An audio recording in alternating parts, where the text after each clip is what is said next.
Scaramouche, a romance of the French Revolution by Raphael Sabatini. Book 3. The Sword. Chapter 1. Transition. "You may agree," wrote Andre Louis from Paris to Le Chapelier in a letter which survives, "that it is to be regretted I should definitely have discarded the livery of Scaramouche, since clearly there could be no livery fitter for my wear. It seems to be my part always to stir up strife and then to slip away before I am caught in the crash of the warring elements I have aroused. It is a humiliating reflection. I seek consolation in the reminder of Epictetus. Do you ever read Epictetus? That we are but actors in a play of such a part as it may please a director to assign us. It does not, however, console me to have been cast for a part so contemptible. To find myself excelling ever in the art of running away. But if I am not brave, at least I am prudent, so that where I lack one virtue I may claim to possessing another almost to excess. On a previous occasion they wanted to hang me for sedition. Should I have stayed to be hanged? This time they may want to hang me for several things, including murder. For I do not know whether that scoundrel Binet be alive or dead from the dose of lead I pumped into his fat paunch. Nor can I say that I very greatly care. If I have a hope at all in the matter, it is that he is dead and damned. But I am really indifferent. My own concerns are troubling me enough. I have all but spent the little money that I contrived to conceal about me before I fled from Nantes on that dreadful night. And both of the only two professions of which I can claim to know anything, the law and the stage, are closed to me, since I cannot find employment in either without revealing myself as a fellow who is urgently wanted by the hangman. As things are, it is very possible that I may die of hunger, especially considering the present price of victuals in this ravenous city. Again I have recourse to Epictetus for comfort. It is better, he says, to die of hunger, having lived without grief and fear, than to live with a troubled spirit amid abundance. I seem likely to perish in the estate that he accounts so enviable. That it does not seem exactly enviable to me merely proves that as a Stoic I am not a success. There is also another letter of his, written at about the same time, to the Marquis de La Tour d'Azyr, a letter since published by M. Émile Quersac in his Undercurrents of the Revolution in Brittany, unearthed by him from the archives of Rennes, to which it had been consigned by M. de Lesdiguières, who had received it for judiciary purposes from the Marquis. The Paris newspapers, he writes in this, which have reported in considerable detail the fracas at the Theatre Feydeau, and disclosed the true identity of the Scaramouche who provoked it, inform me also that you have escaped the fate I had intended for you when I raised that storm of public opinion and public indignation. I would not have you take satisfaction in the thought that I regret your escape. I do not.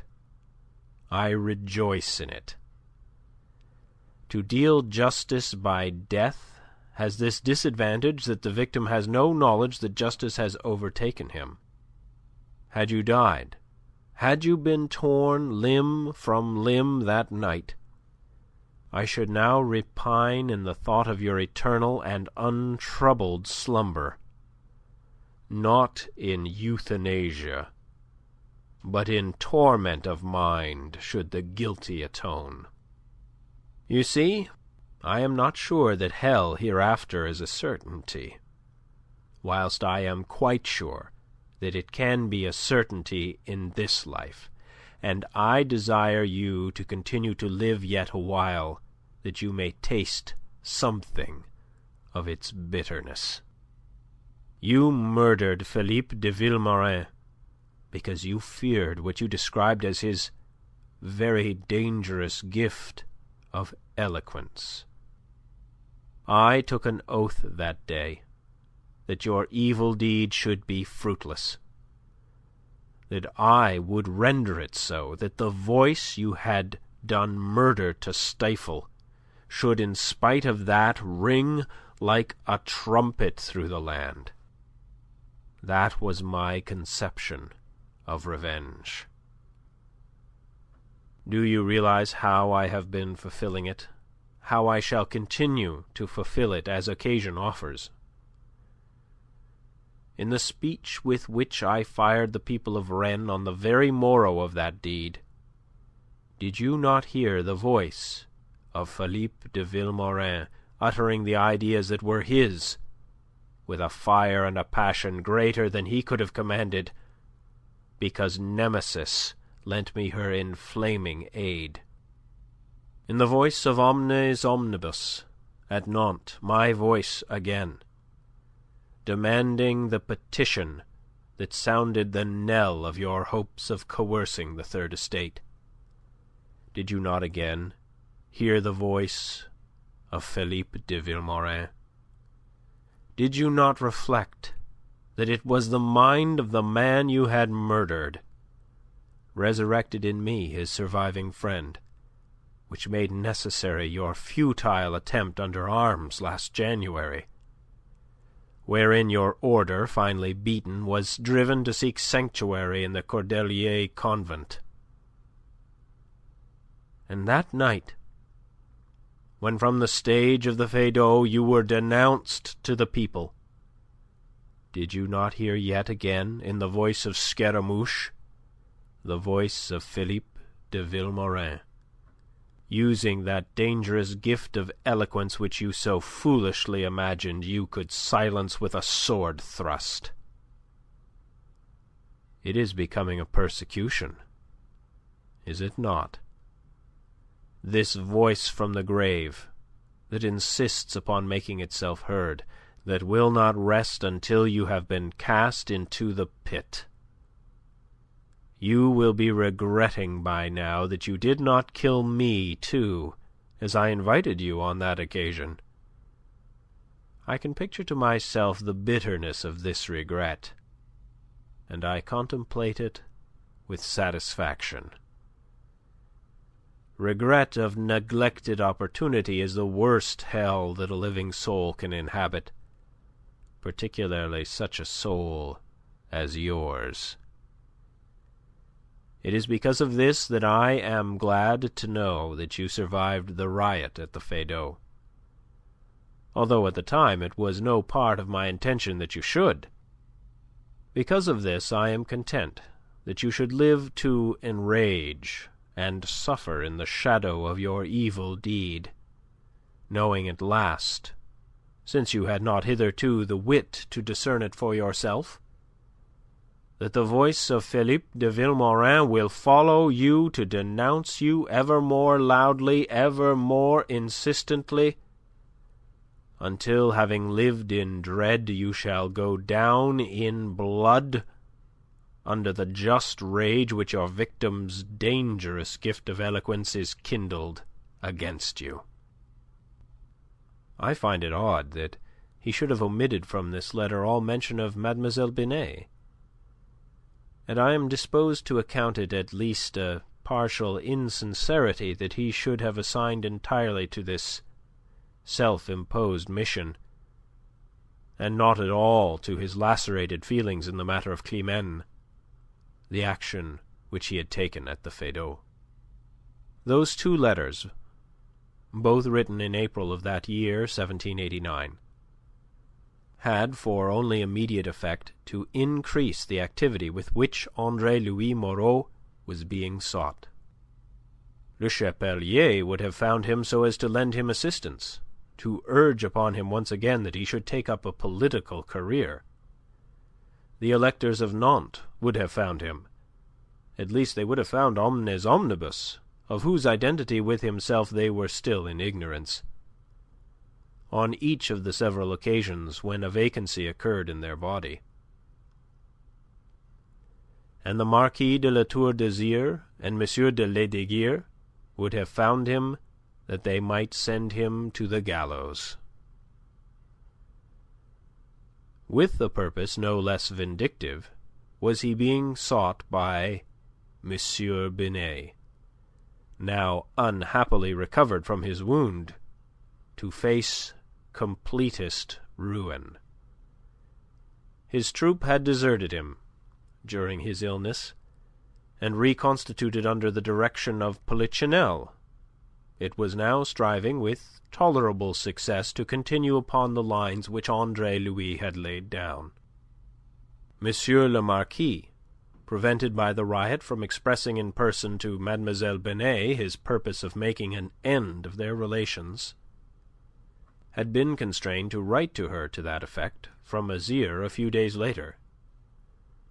He tempered the blow by enclosing in discharge of all liabilities a bill on the Caisse d'Escompte for 100 louis.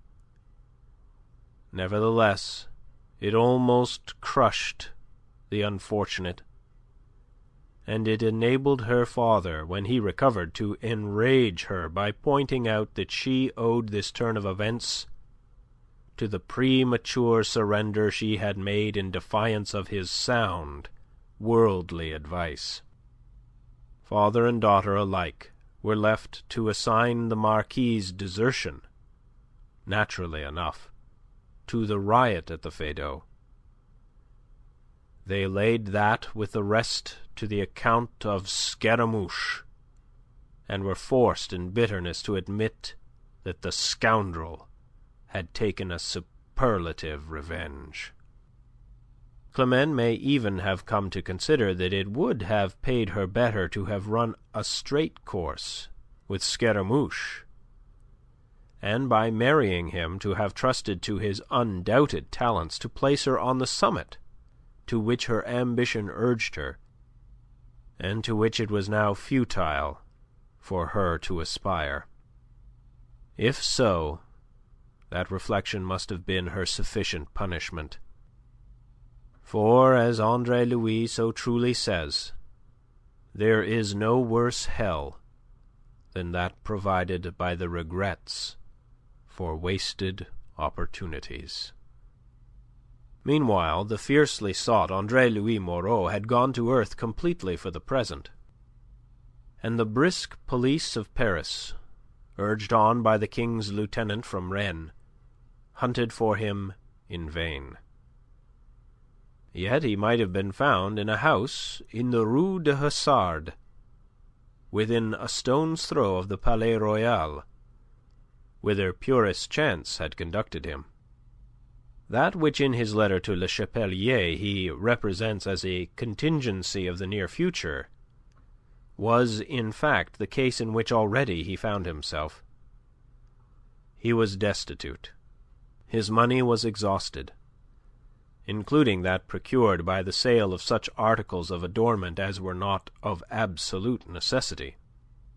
So desperate was his case, that strolling one gusty April morning down the Rue de Hussard, with his nose in the wind looking for what might be picked up, he stopped to read a notice outside the door of a house on the left side of the street as you approach the Rue de Richelieu. There was no reason why he should have gone down the Rue de Hussard. Perhaps its name attracted him, as appropriate to his case. The notice, written in a big round hand, announced that a young man of good address, with some knowledge of swordsmanship, was required by Monsieur Bertrand des Amis on the second floor. Above this notice was a black oblong board, which in vulgar terms may be described as red charged, with 2 swords crossed and 4 fleurs-de-lis, one in each angle of the saltire. Under the shield in letters of gold ran the legend, Bertrand des Amis, Maître en fait d'armes des Académies du Roi. Andre Louis stood considering. He could claim, he thought, to possess the qualifications demanded. He was certainly young, and he believed of tolerable address, whilst the fencing lessons he had received in Nantes had given him at least an elementary knowledge of swordsmanship. The notice looked as if it had been pinned there some days ago, suggesting that applicants for the post were not very numerous. In that case, perhaps M. Bertrand des Amis would not be too exigent. And anyway, Andre Louis had not eaten for 24 hours, and whilst the employment here offered, the precise nature of which he was yet to ascertain, did not appear to be such as Andre Louis would deliberately have chosen, he was in no case now to be fastidious. Then, too, he liked the name of Bertrand des Amis. It felicitously combined suggestions of chivalry and friendliness. Also the man's profession being of a kind that is flavoured with romance, it was possible that M. Bertrand des Amis would not ask too many questions. In the end he climbed to the 2nd floor. On the landing he paused outside a door on which was written, Academy of M. Bertrand des Amis. He pushed this open, and found himself in a sparsely furnished, untenanted antechamber. From a room beyond, the door of which was closed, came the stamping of feet, the click and slither of steel upon steel, and dominating these sounds a vibrant, sonorous voice, speaking a language that was certainly French, but such French as is never heard outside of a fencing school. "Coulez, mais coulez donc! So, now the flanconnade, en carte, and here's the riposte. Let us begin again. Come, the ward of fierce, make the coup, and then the quinte par-dessous les armes. Oh, mais allongez, allongez, allez enfant!" The voice cried in expostulation. "Come, that was better." The blades ceased. "Remember, the hand in pronation, the elbow not too far out. That will do for today. On Wednesday we shall see you tirer au mur. It is more deliberate. Speed will follow when the mechanism of the movements is more assured." Another voice murmured in answer. The steps moved aside. The lesson was at an end. Andre Louis tapped on the door. It was opened by a tall, slender, gracefully proportioned man of perhaps 40. Black silk breeches and stockings ending in light shoes clothed him from the waist down. Above he was encased to the chin in a closely fitting plastron of leather. His face was aquiline and swarthy, his eyes full and dark, his mouth firm, and his clubbed hair was of a lustrous black, with here and there a thread of silver showing. In the crook of his left arm he carried a fencing mask, a thing of leather, with a wire grating to protect the eyes. His keen glance played over Andre Louis from head to foot. "Monsieur?" he inquired politely.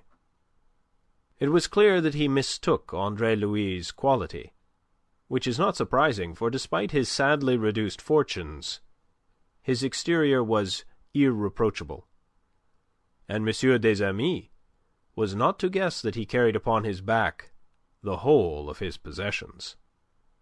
"You have a notice below, monsieur," he said, and from the swift lightning of the fencing master's eyes he saw that he had been correct in his assumption that applicants for the position had not been jostling one another on this threshold.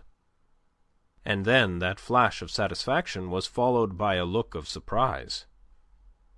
"You are come in regard to that?" Andre Louis shrugged and half smiled. "One must live," said he. "But come in.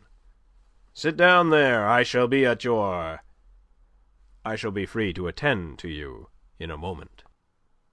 Andre Louis took a seat on the bench ranged against one of the whitewashed walls. The room was long and low, its floor entirely bare.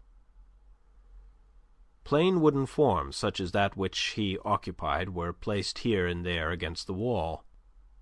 These last were plastered with fencing trophies, masks, crossed foils, stuffed plastrons, and a variety of swords, daggers, and targets, belonging to a variety of ages and countries.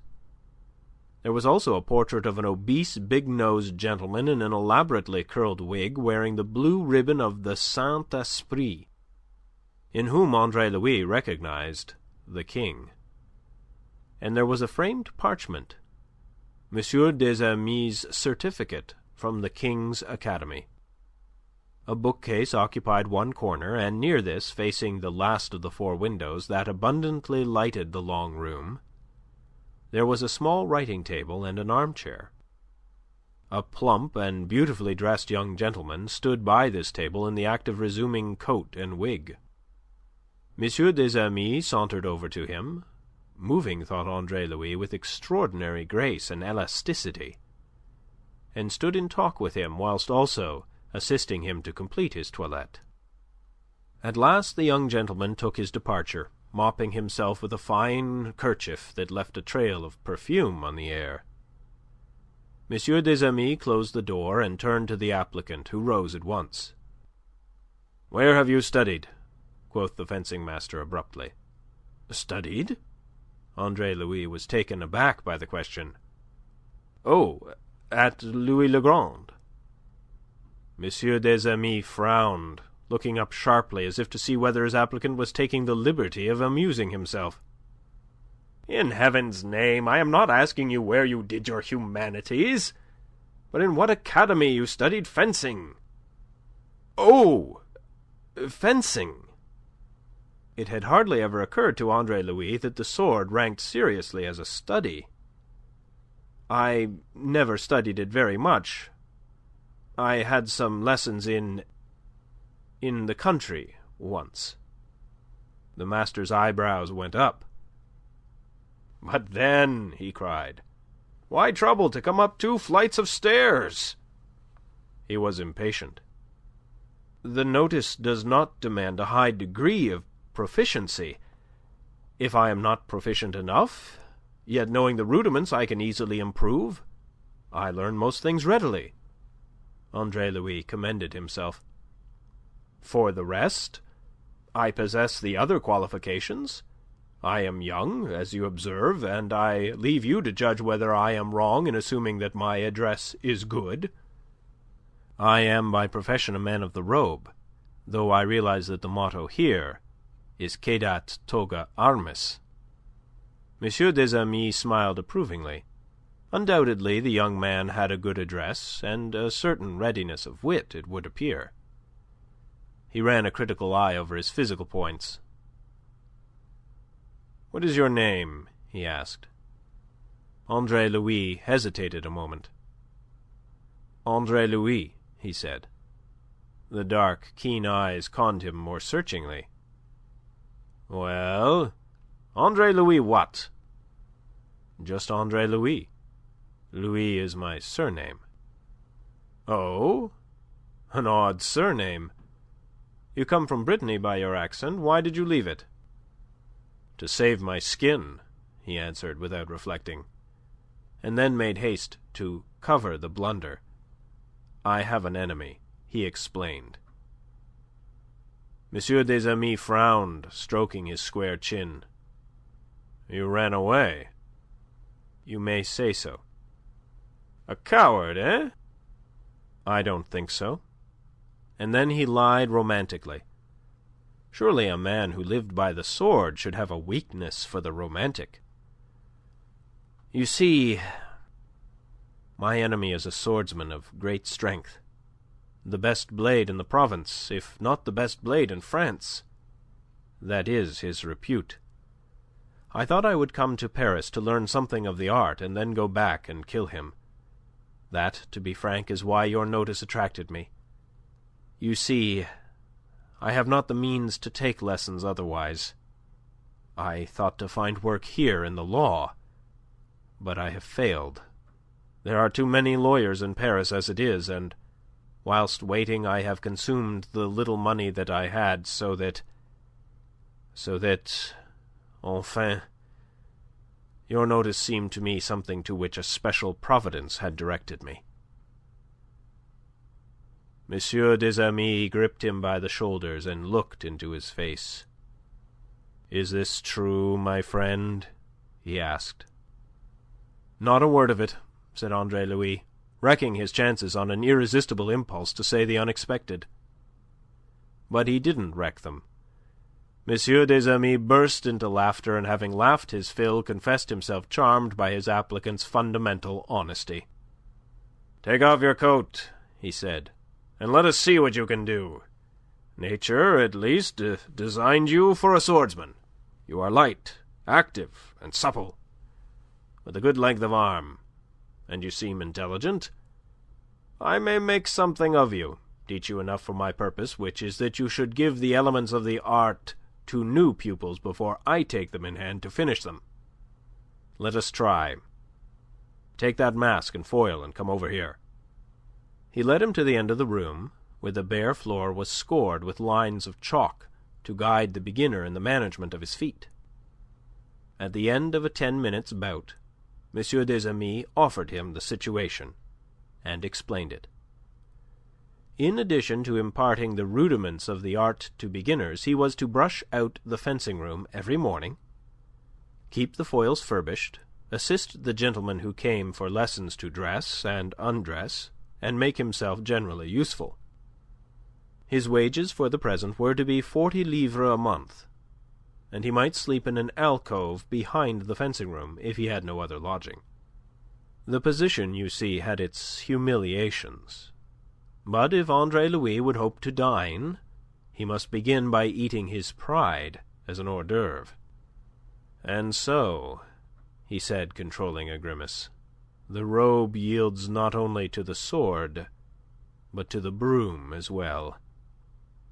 Be it so. I stay." It is characteristic of him that, having made the choice, he should have thrown himself into the work with enthusiasm. It was ever his way to do whatever he did with all the resources of his mind and energies of his body. When he was not instructing very young gentlemen in the elements of the art, showing them the elaborate and intricate salute, which with a few days' hard practice he had mastered to perfection, and the 8 guards, he was himself hard at work on those same guards, exercising eye, wrist, and knees. Perceiving his enthusiasm, and seeing the obvious possibilities it opened out of turning him into a really effective assistant, M. des Amis presently took him more seriously in hand. "Your application and zeal, my friend, are deserving of more than 40 livres a month," the master informed him at the end of a week. "For the present, however, I will make up what else I consider due to you by imparting to you secrets of this noble art. Your future depends upon how you profit by your exceptional good fortune in receiving instruction from me." Thereafter, every morning before the opening of the academy, the master would fence for half an hour with his new assistant.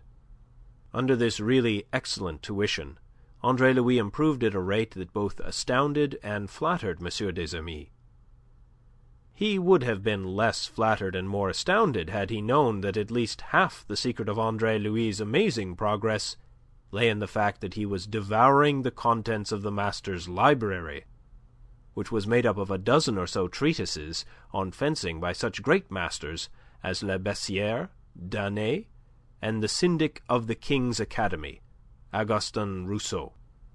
to M. des Amis, whose swordsmanship was all based on practice and not at all on theory, who was indeed no theorist or student in any sense, that little library was merely a suitable adjunct to a fencing academy, a proper piece of decorative furniture. The books themselves meant nothing to him in any other sense. He had not the type of mind that could have read them with profit, nor could he understand that another should do so. Andre Louis, on the contrary, a man with the habit of study, with the acquired faculty of learning from books, read those works with enormous profit, kept their precepts in mind, critically set off those of one master against those of another, and made for himself a choice which he proceeded to put into practice. At the end of a month, it suddenly dawned upon M. des Amis that his assistant had developed into a fencer of very considerable force, a man in a bout with whom it became necessary to exert himself if he were to escape defeat. "I said from the first," he told him one day, "that nature designed you for a swordsman. See how justified I was, and see also how well I have known how to mould the material with which nature has equipped you." "To the master be the glory," said Andre Louis.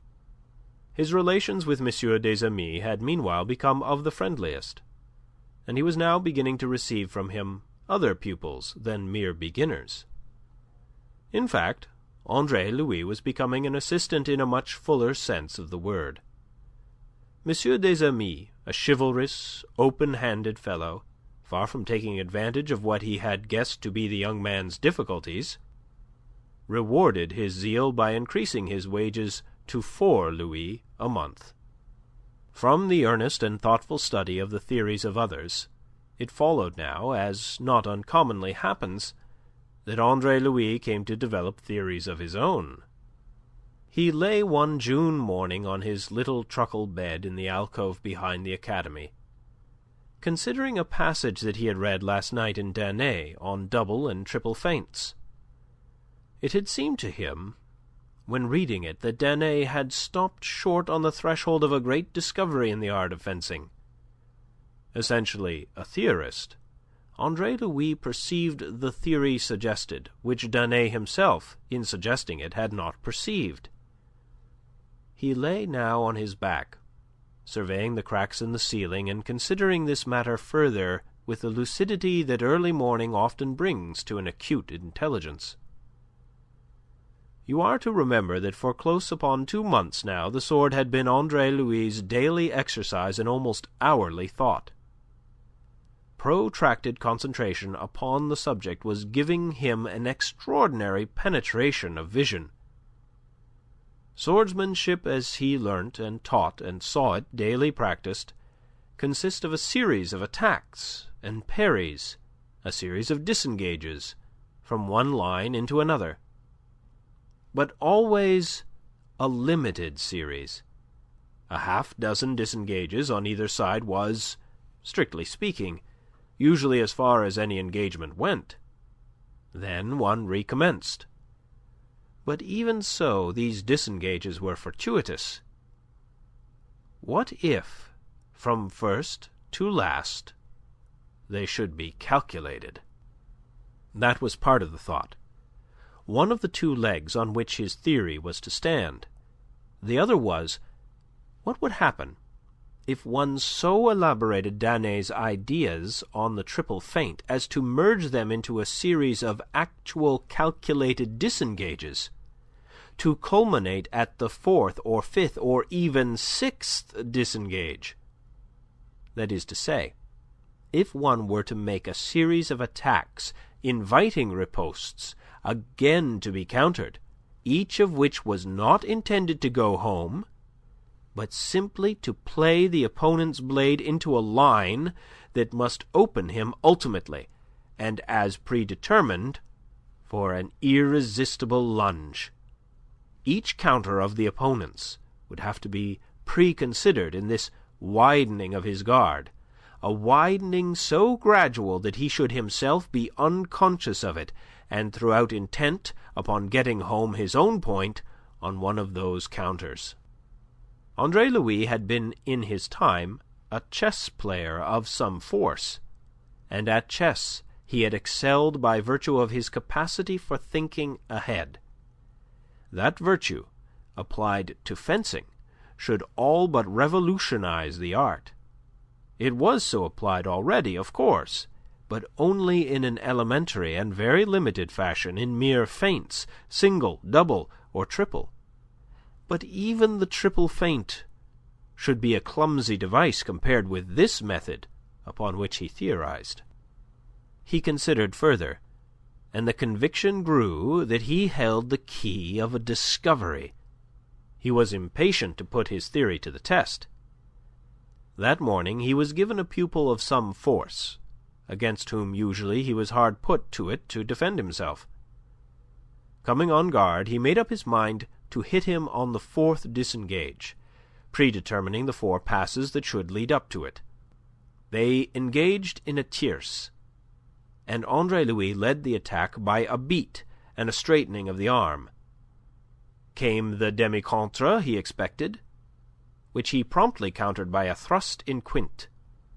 This being countered, again he re-entered still lower, and being again correctly parried, as he had calculated, he lunged, swirling his point into carte, and got home full upon his opponent's breast.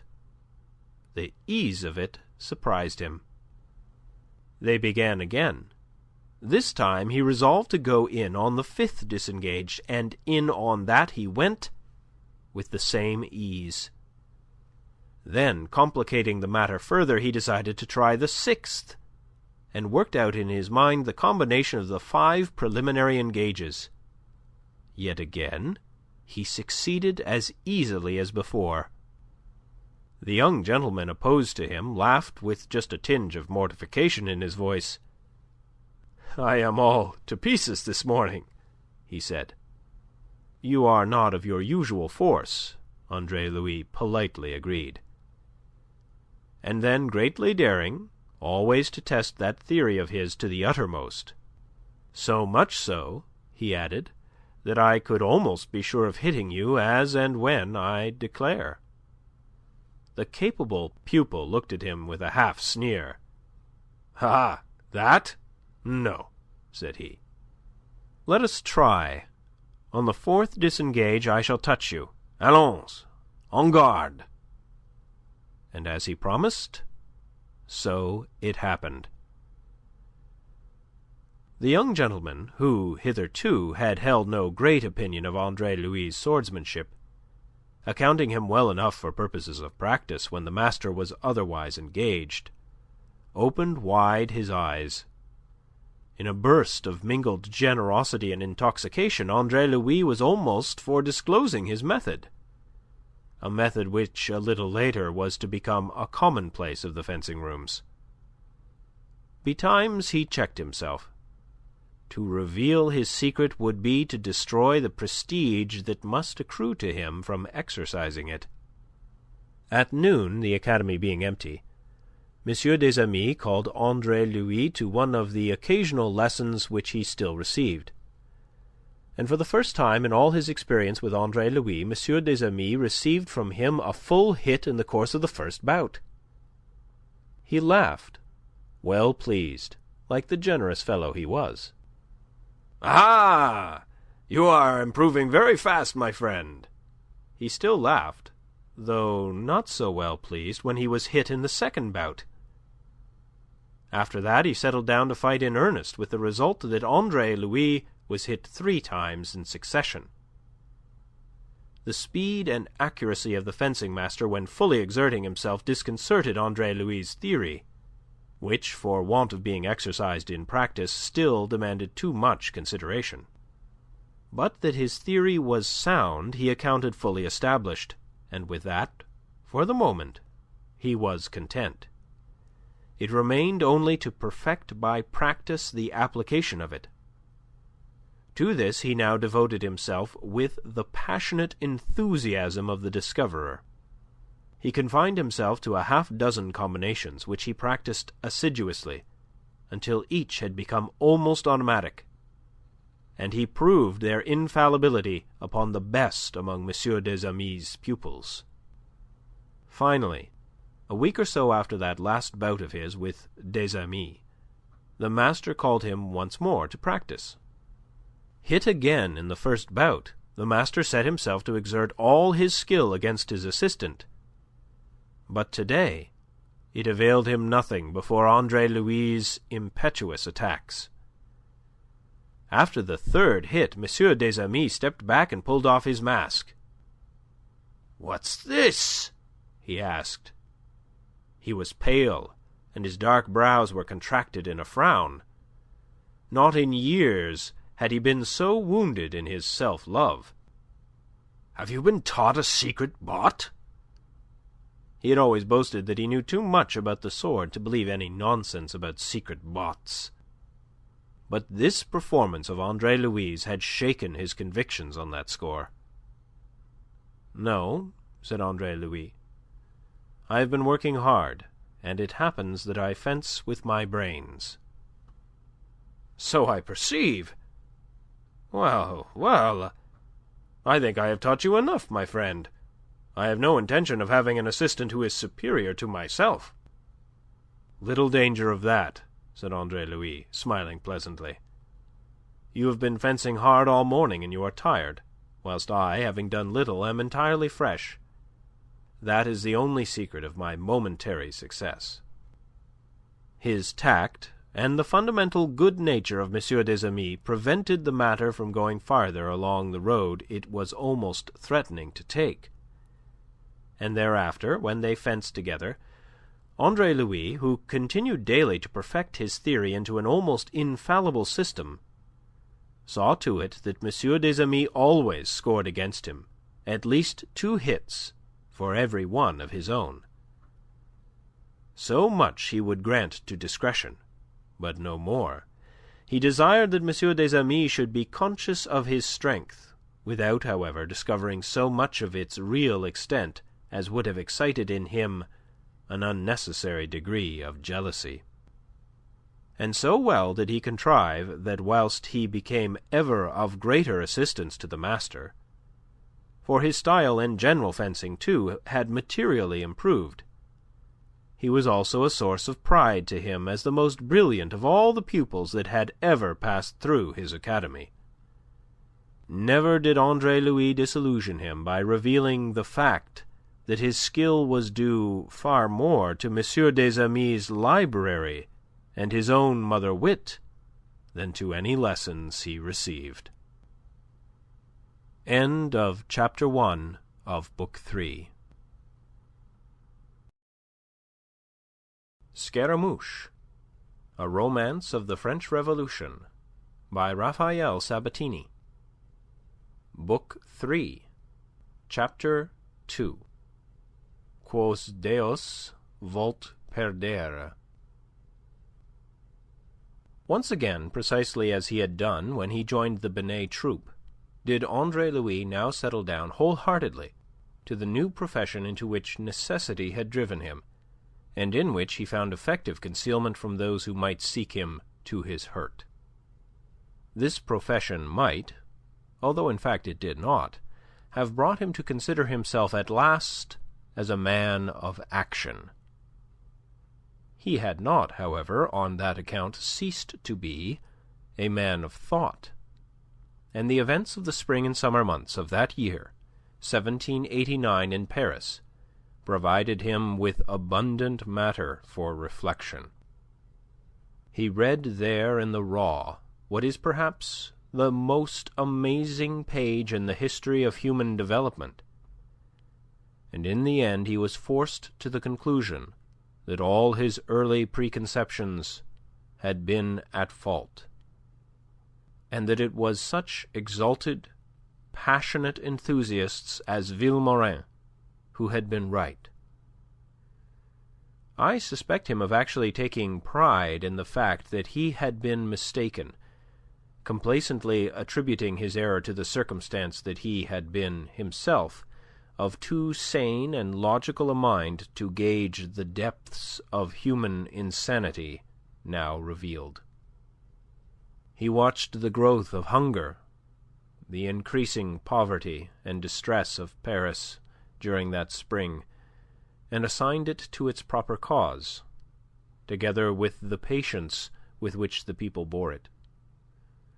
The world of France was in a state of hushed, of paralyzed expectancy, waiting for the States General to assemble and for centuries of tyranny to end.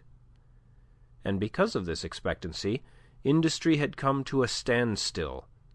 The stream of trade had dwindled to a trickle. Men would not buy or sell until they clearly saw the means by which the genius of the Swiss banker, M. Necker, was to deliver them from this morass. And because of this paralysis of affairs, the men of the people were thrown out of work and left to starve with their wives and children. Looking on, Andre Louis smiled grimly. So far he was right. The sufferers were ever the proletariat. The men who sought to make this revolution, the electors, here in Paris as elsewhere, were men of substance, notable bourgeois, wealthy traders, and whilst these, despising the canaille and envying the privileged, talked largely of equality, by which they meant an ascending equality that should confuse themselves with the gentry, the proletariat perished of want in its kennels. At last, with the month of May, the deputies arrived, Andre Louis' friend Le Chapelier prominent amongst them, and the States General were inaugurated at Versailles. It was then that affairs began to become interesting, then that Andre Louis began seriously to doubt the soundness of the views he had held hitherto. When the royal proclamation had gone forth decreeing that the deputies of the Third Estate should number twice as many as those of the other two orders together, Andre Louis had believed that the preponderance of votes thus assured to the Third Estate rendered inevitable the reforms to which they had pledged themselves. But he had reckoned without the power of the privileged orders over the proud Austrian queen, and her power over the obese, phlegmatic, and irresolute monarch. That the privileged orders should deliver battle in defence of their privileges, Andre Louis could understand. Man being what he is, and labouring under his curse of acquisitiveness, will never willingly surrender possessions, whether they be justly or unjustly held. But what surprised Andre Louis was the unutterable crassness of the methods by which the privileged ranged themselves for battle. They opposed brute force to reason and philosophy, and battalions of foreign mercenaries to ideas, as if ideas were to be impaled on bayonets. The war between the privileged and the court on one side, and the Assembly and the people on the other, had begun. The Third Estate contained itself and waited with the patience of nature. Waited a month, whilst, with the paralysis of business now complete, the skeleton hand of famine took a firmer grip of Paris. Waited a month, whilst privilege gradually assembled an army in Versailles to intimidate it, an army of 15 regiments, 9 of which were Swiss and German, and mounted a park of artillery before the building in which the deputies sat. But the deputies refused to be intimidated. They refused to see the guns and foreign uniforms. They refused to see anything but the purpose for which they had been brought together by royal proclamation. Thus, until the 10th of June, when that great thinker and metaphysician, the Abbé Sieyès, gave the signal, "It is time," said he, "to cut the cable." And the opportunity came soon, at the very beginning of July. M. de Châtelet, a harsh, haughty disciplinarian, proposed to transfer the 11 French guards placed under arrest from the military jail of the Abbaye to the filthy prison of Bicêtre, reserved for thieves and felons of the lowest order. Word of that intention going forth, the people at last met violence with violence. A mob 4,000 strong broke into the Abbaye, and delivered thence not only the 11 guardsmen, but all the other prisoners, with the exception of one, whom they discovered to be a thief, and whom they put back again. That was open revolt at last. And with revolt Privilege knew how to deal. It would strangle this mutinous Paris in the iron grip of the foreign regiments. Measures were quickly concerted. Old Marechal de Broglie, a veteran of the 7 Years' War, imbued with a soldier's contempt for civilians, conceiving that the sight of a uniform would be enough to restore peace and order, took control with Bensenval as his second in command. The foreign regiments were stationed in the environs of Paris, regiments whose very names were an irritation to the Parisians. Regiments of Riesbach, of Deissbach, of Nassau, of Esterhazy and Romer. Reinforcements of Swiss were sent to the Bastille, between whose crenels already since the 30th of June were to be seen the menacing mouths of loaded cannon. On the 10th of July, the electors once more addressed the King to request the withdrawal of the troops. They were answered next day that the troops served the purpose of defending the liberties of the Assembly. And on the next day to that, which was a Sunday, the philanthropist Dr. Guillotin, whose philanthropic engine of painless death was before very long to find a deal of work, came from the Assembly, of which he was a member, to assure the electors of Paris that all was well, appearances notwithstanding, since Necker was more firmly in the saddle than ever. He did not know that at that very moment in which he was speaking so confidently, the oft dismissed and oft recalled M. Necker had just been dismissed yet again by the hostile cabal about the Queen. Privilege wanted conclusive measures, and conclusive measures it would have, conclusive to itself. And at the same time yet another philanthropist, also a doctor, one Jean-Paul Marat, of Italian extraction, better known as Marat, the Gallicized form of name he adopted, a man of letters too, who had spent some years in England and there published several works on sociology, was writing, "Have a care. Consider what would be the fatal effect of a seditious movement. If you should have the misfortune to give way to that, you will be treated as people in revolt, and blood will flow." Andre Louis was in the gardens of the Palais Royal, that place of shops and puppet shows, of circus and cafes, of gaming houses and brothels, that universal rendezvous on that Sunday morning when the news of Necker's dismissal spread, carrying with it dismay and fury. Into Necker's dismissal the people read the triumph of the party hostile to themselves. It sounded the knell of all hope of redress of their wrongs. He beheld a slight young man with a pock-marked face, redeemed from utter ugliness by a pair of magnificent eyes, leap to a table outside the Café de Foy, a drawn sword in his hand, crying, "To arms!" And then, upon the silence of astonishment that cry imposed, this young man poured a flood of inflammatory eloquence, delivered in a voice marred at moments by a stutter. He told the people that the Germans on the Champ de Mars would enter Paris that night to butcher the inhabitants. "Let us mount a cockade," he cried, and tore a leaf from a tree to serve his purpose. The green cockade of hope.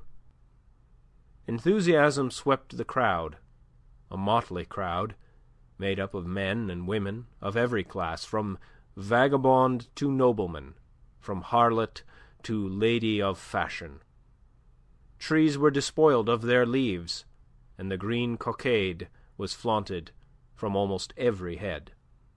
"You are caught between two fires," the incendiary's stuttering voice raved on. "Between the Germans on the Champ de Mars and the Swiss in the Bastille. To arms, then! To arms!"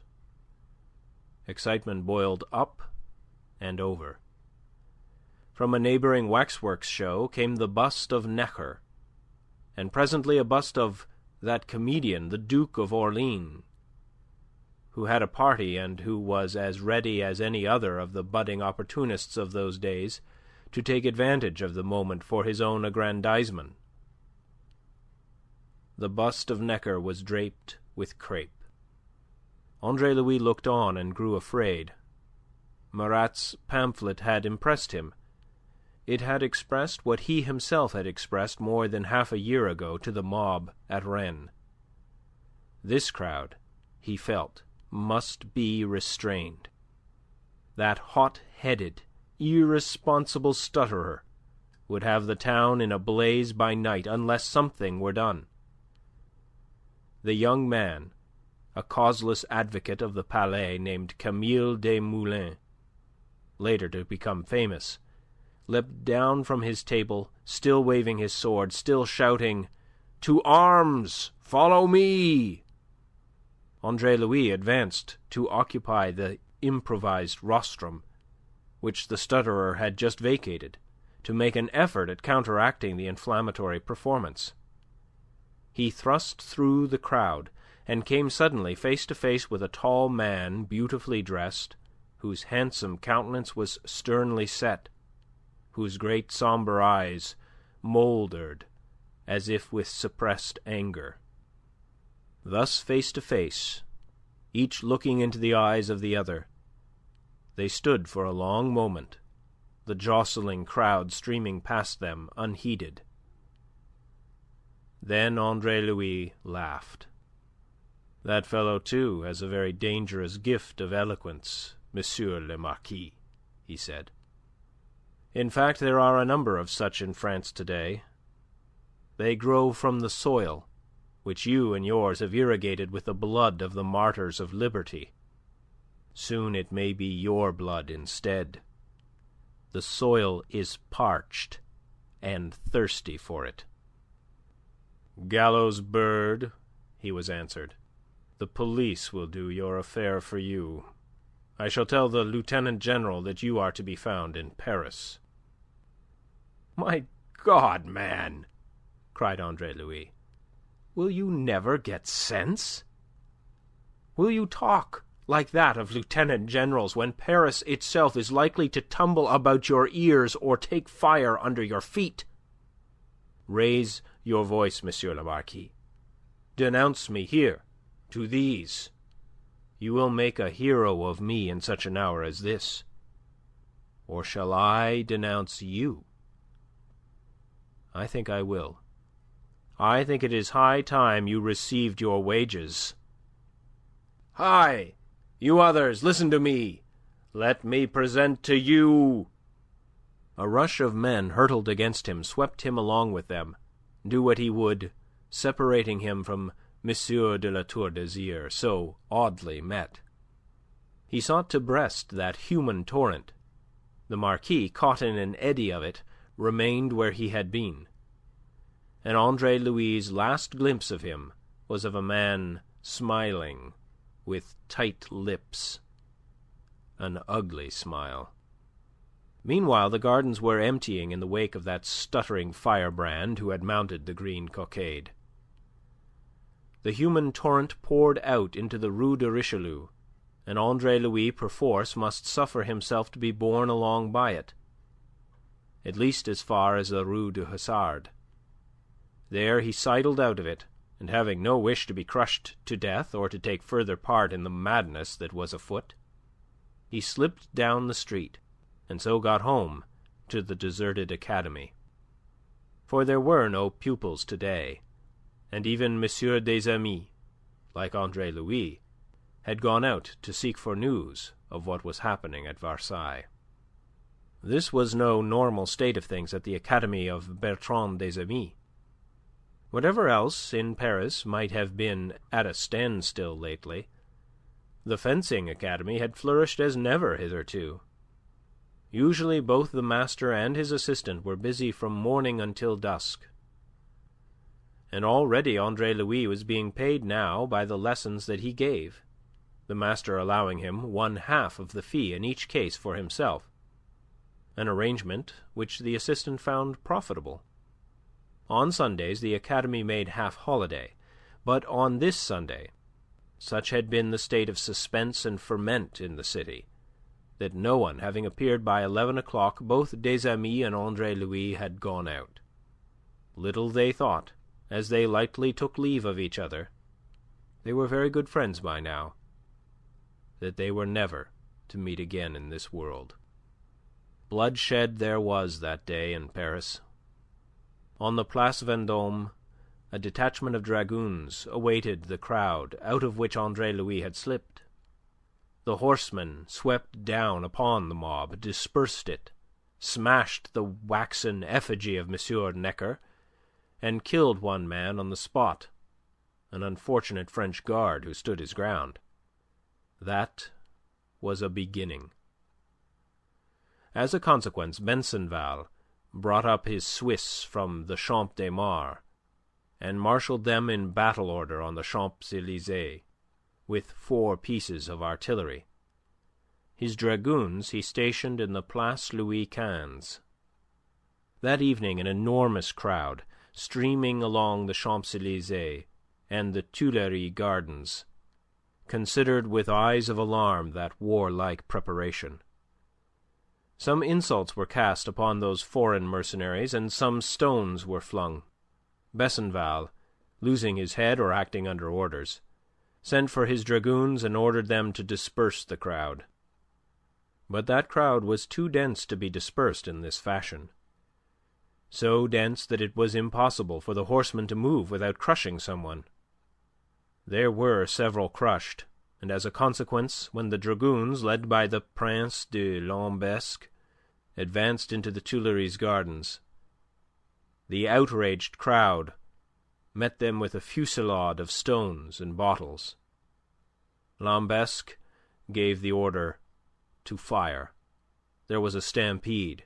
Pouring forth from the Tuileries through the city went those indignant people with their story of German cavalry trampling upon women and children, and uttering now, in grimmest earnest, the call to arms, raised at noon by Desmoulins in the Palais Royal.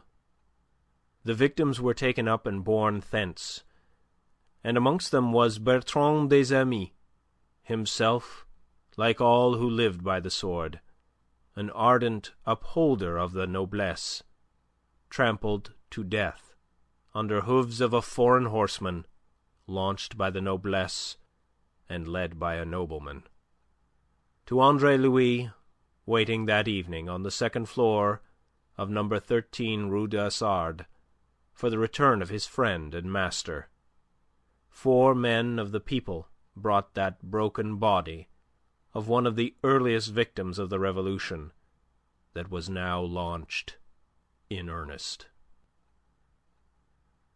End of chapter 2 of book 3. Scaramouche, a romance of the French Revolution by Raphael Sabatini. Book 3, Chapter 3. President Le Chapelier. The ferment of Paris, which during the 2 following days resembled an armed camp rather than a city, delayed the burial of Bertrand des Amis until the Wednesday of that eventful week. Amid events that were shaking a nation to its foundations, the death of a fencing master, passed almost unnoticed even among his pupils, most of whom did not come to the academy during the 2 days that his body lay there. Some few, however, did come, and these conveyed the news to others, with the result that the master was followed to Père Lachaise by a score of young men, at the head of whom, as chief mourner, walked Andre Louis. There were no relatives to be advised so far as Andre Louis was aware. Although within a week of M. des Amis' death a sister turned up, from Passy, to claim his heritage. This was considerable, for the master had prospered and saved money, most of which was invested in the Compagnie des Eaux and the national debt. Andre Louis consigned her to the lawyers, and saw her no more.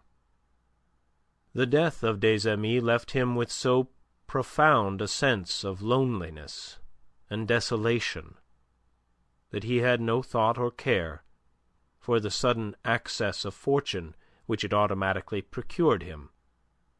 To the master's sister might fall such wealth as he had amassed, but Andre Louis succeeded to the mine itself from which that wealth had been extracted, the fencing school, in which by now he was himself so well established as an instructor that its numerous pupils looked to him to carry it forward successfully as its chief. And never was there a season in which fencing academies knew such prosperity as in these troubled days, when every man was sharpening his sword and schooling himself in the uses of it. It was not until a couple of weeks later that Andre Louis realized what had really happened to him, and he found himself at the same time an exhausted man. For during that fortnight he had been doing the work of 2. If he had not hit upon the happy expedient of pairing off his more advanced pupils to fence with each other, himself standing by to criticize, correct, and otherwise instruct, he must have found the task utterly beyond his strength. Even so, it was necessary for him to fence some 6 hours daily, and every day he brought arrears of lassitude from yesterday, until he was in danger of succumbing under the increasing burden of fatigue.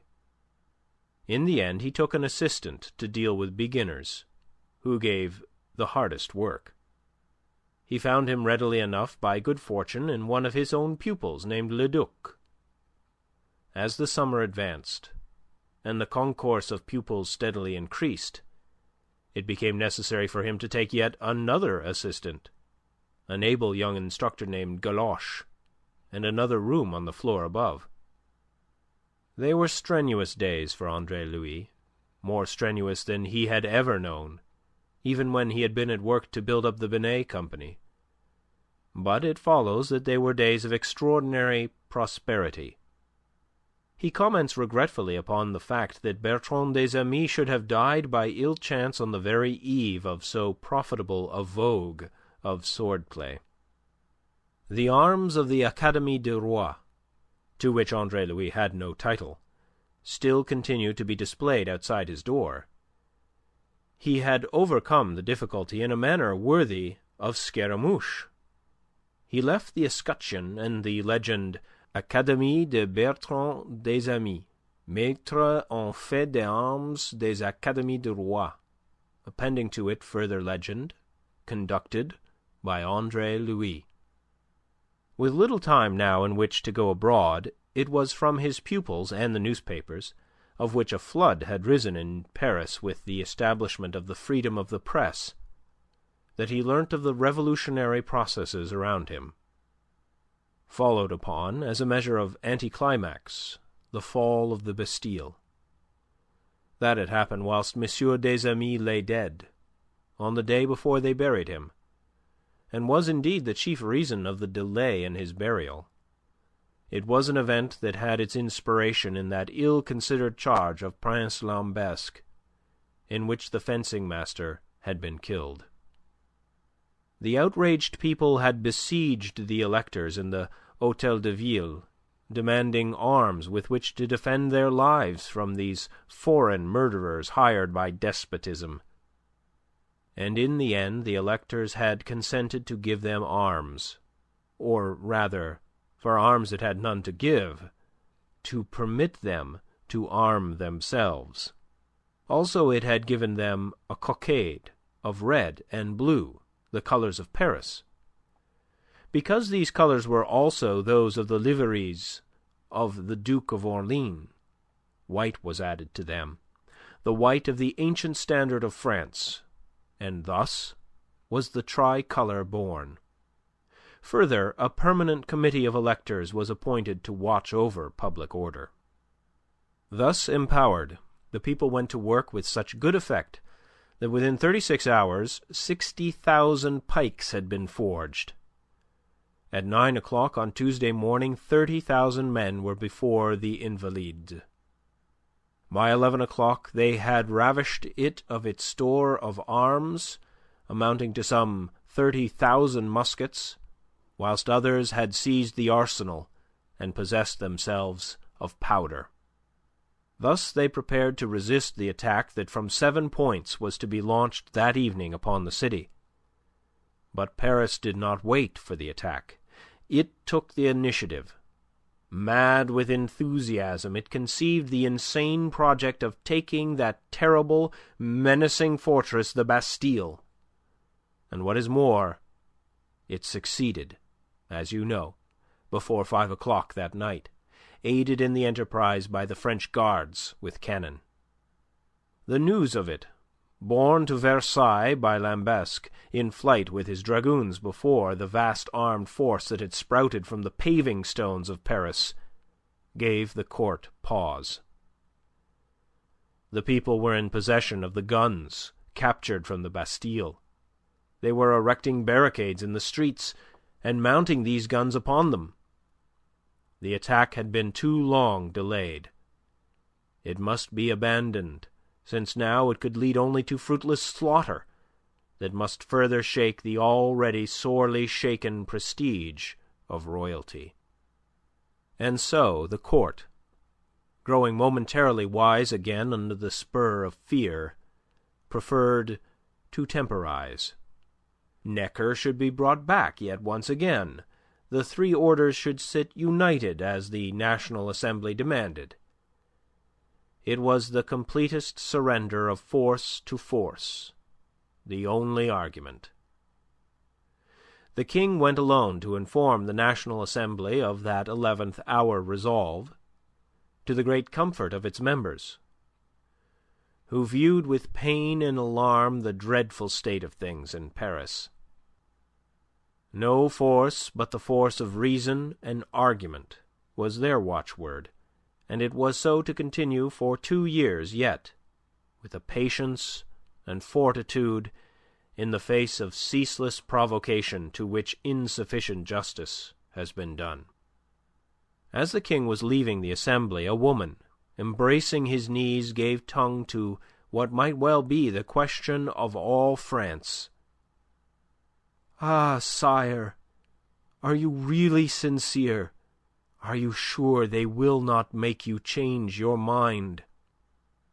Yet no such question was asked when a couple of days later the King, alone and unguarded, save by the representatives of the nation, came to Paris to complete the peacemaking, the surrender of privilege.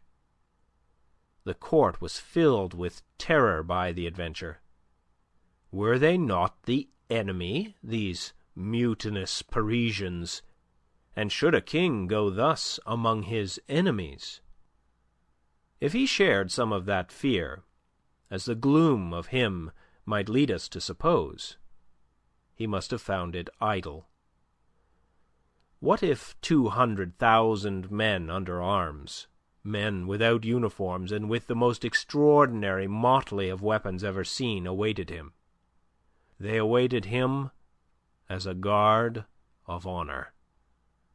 Mayor Bailly, at the barrier, presented him with the keys of the city. These are the same keys that were presented to Henri IV. He had reconquered his people. Now the people have reconquered their king.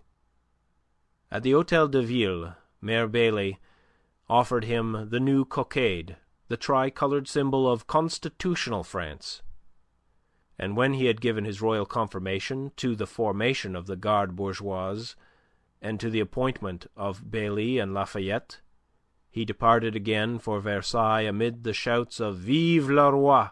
from his loyal people. And now you see Privilege, before the cannon's mouth, as it were, submitting at last. Where had they submitted sooner, they might have saved oceans of blood, chiefly their own. They come, nobles and clergy, to join the National Assembly, to labour with it upon this constitution that is to regenerate France. But the reunion is a mockery, as much a mockery as that of the Archbishop of Paris singing the Te Deum for the fall of the Bastille. Most grotesque and incredible of all these grotesque and incredible events, all that has happened to the National Assembly is that it has introduced 500 or 600 enemies to hamper and hinder its deliberations. But all this is an oft-told tale, to be read in detail elsewhere. I give you here just so much of it as I have found in Andre Louis' own writings, almost in his own words, reflecting the changes that were operating in his mind. Silent now, he came fully to believe in those things in which he had not believed when earlier he had preached them. Meanwhile, together with the change in his fortune had come a change in his position towards the law, a change brought about by the other changes wrought around him. No longer need he hide himself. Who in these days would prefer against him the grotesque charge of sedition for what he had done in Brittany? What court would dare to send him to the gallows for having said in advance what all France was saying now? As for that other possible charge of murder, who should concern himself with the death of the miserable Binet killed by him, if indeed he had killed him, as he hoped, in self-defence? And so, one fine day in early August, Andre Louis gave himself a holiday from the Academy, which was now working smoothly under his assistance, hired a chaise and drove out to Versailles, to the Café d'Amaury, which he knew for the meeting place of the Club Breton, the seed from which was to spring that society of the Friends of the Constitution, better known as the Jacobins. He went to seek Le Chapelier, who had been one of the founders of the club, a man of great prominence now, president of the Assembly in this important season when it was deliberating upon the Declaration of the Rights of Man. Le Chapelier's importance was reflected in the sudden servility of the shirt-sleeved, white-aproned waiter of whom Andre Louis inquired for the representative. Monsieur Le Chapelier was above stairs with friends. The waiter desired to serve the gentleman, but hesitated to break in upon the assembly in which Monsieur le Député found himself. Andre Louis gave him a piece of silver to encourage him to make the attempt. Then he sat down at a marble-topped table by the window, looking out over the wide, tree-encircled square. There, in that common room of the café, deserted at this hour of mid-afternoon, the great man came to him. Less than a year ago he had yielded precedence to Andre Louis in a matter of delicate leadership. Today he stood on the heights, one of the great leaders of the nation in travail, and Andre Louis was deep down in the shadows of the general mass. The thought was in the minds of both as they scanned each other, each noting in the other the marked change that a few months had wrought. In Le Chapelier, Andre Louis observed certain heightened refinements of dress that went with certain subtler refinements of countenance. He was thinner than of old, His face was pale, and there was a weariness in the eyes that considered his visitor through a gold-rimmed spyglass.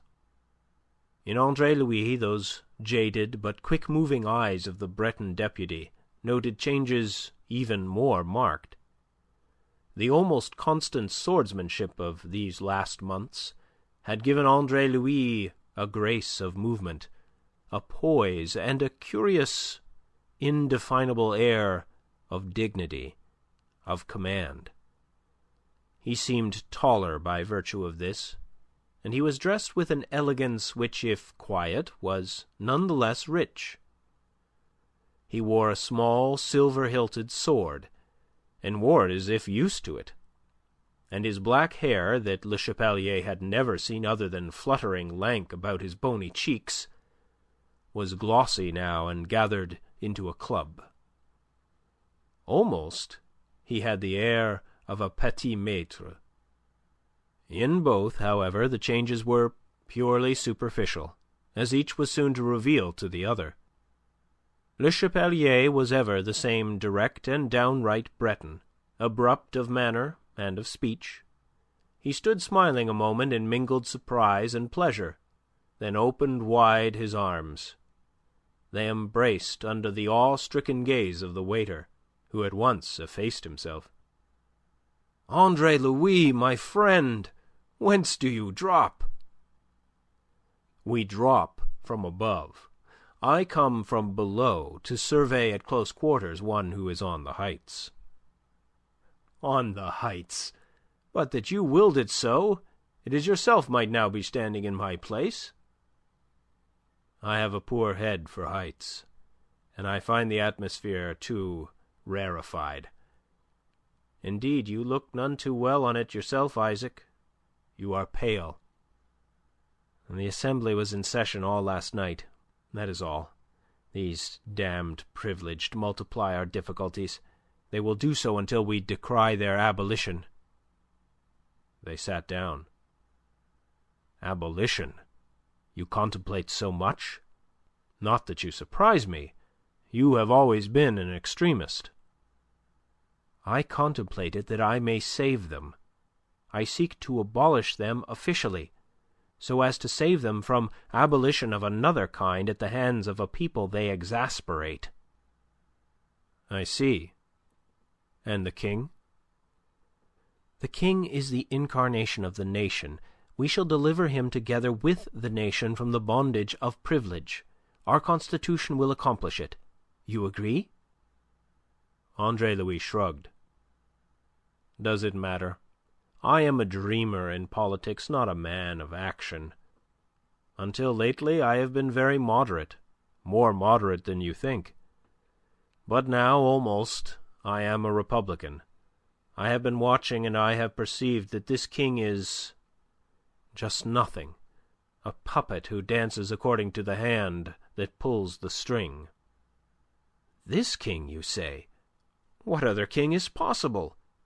You are surely not of those who weave dreams about Orleans. He has a sort of party, a following largely recruited by the popular hatred of the Queen and the known fact that she hates him. There are some who have thought of making him regent, some even more. Robespierre is of the number." "Who?" asked Andre Louis, to whom the name was unknown. "Robespierre, a preposterous little lawyer who represents Arras, a shabby, clumsy, timid dullard who will make speeches through his nose to which nobody listens. An ultra-royalist whom the Royalists and the Orleanists are using for their own ends. He has pertinacity, and he insists upon being heard. He may be listened to some day, but that he or the others will ever make anything of Orleans? Pish! Orleans himself may desire it, but the man is a eunuch in crime. He would, but he can't. The phrase is Mirabeau's." He broke off to demand Andre Louis' news of himself. "You did not treat me as a friend when you wrote to me," he complained. "You gave me no clue to your whereabouts. You represented yourself as on the verge of destitution, and withheld from me the means to come to your assistance. I have been troubled in my mind about you, Andre. Yet to judge by your appearance, I might have spared myself that. You seem prosperous, assured. Tell me of it." Andre Louis told him frankly all that there was to tell. "Do you know that you are an amazement to me?" said the deputy. "From the robe to the buskin, and now from the buskin to the sword. What will be the end of you, I wonder?" "The gallows, probably." "Pish! Be serious. Why not the toga of the senator in senatorial France? It might be yours now if you had willed it so." "The surest way to the gallows of all," laughed Andre Louis. At the moment Le Chapelier manifested impatience. I wonder, did the phrase cross his mind that day 4 years later, when he himself rode in the death cart to the Greve? "We are 66 Breton deputies in the Assembly. Should a vacancy occur, will you act as suppliant? A word from me, together with the influence of your name in Rennes and Nantes, and the thing is done."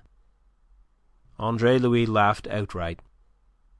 "Do you know, Isaac, that I never met you, but you seek to thrust me into politics?"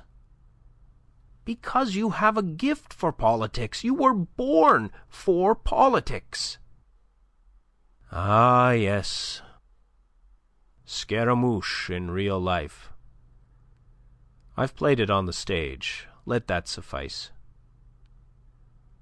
Tell me, Isaac, what news of my old friend, La Tour d'Azyr?" "He is here in Versailles, damn him. A thorn in the flesh of the Assembly. They've burnt his chateau at La Tour d'Azyr. Unfortunately, he wasn't in it at the time. The flames haven't even singed his insolence. He dreams that when this philosophic aberration is at an end, there will be serfs to rebuild it for him." "So there has been trouble in Brittany." Andre Louis had become suddenly grave, his thoughts swinging to Gavrillac. "An abundance of it, and elsewhere too. Can you wonder? These delays at such a time with famine in the land? Chateaux have been going up in smoke during the last fortnight. The peasants took their cue from the Parisians, and treated every castle as a Bastille. Order is being restored there as here, and they are quieter now." "What of Gavrillac? Do you know?" "I believe all to be well. M. de Kercadiou was not a Marquis de La Tour d'Azyr. He was in sympathy with his people. It is not likely that they would injure Gavrillac. But don't you correspond with your godfather?" "In the circumstances? No. What you tell me would make it now more difficult than ever, for he must account me one of those who helped to light the torch that has set fire to so much belonging to his class. Ascertain for me that all is well, and let me know." "I will, at once." At parting, when Andre Louis was on the point of stepping into his cabriolet to return to Paris, he sought information on another matter. "Do you happen to know if M. de La Tour d'Azyr has married?" he asked. "I don't. Which really means that he hasn't. One would have heard of it in the case of that exalted privileged." "To be sure." Andre Louis spoke indifferently. "Au revoir, Isaac. You'll come and see me? 13 Rue du Hasard. Come soon." "As soon and as often as my duties will allow. They keep me chained here at present." "Poor slave of duty with your gospel of liberty." "True, and because of that I will come. I have a duty to Brittany, to make Omnes Omnibus one of her representatives in the National Assembly." "That is a duty you will oblige me by neglecting," laughed Andre Louis, and drove away. End of Book 3, Chapter 3. Scaramouche, a romance of the French Revolution by Raphael Sabatini. Book 3, Chapter 4. At Meudon. Later in the week he received a visit from Le Chapelier just before noon. "I have news for you, Andre. Your godfather is at Meudon. He arrived there 2 days ago. Had you heard?" "But no. How should I hear? Why is he at Meudon?" He was conscious of a faint excitement, which he could hardly have explained. "I don't know. There have been fresh disturbances in Brittany. It may be due to that." "And so he has come for shelter to his brother?" asked Andre Louis. "To his brother's house, yes, but not to his brother. Where do you live at all, Andre?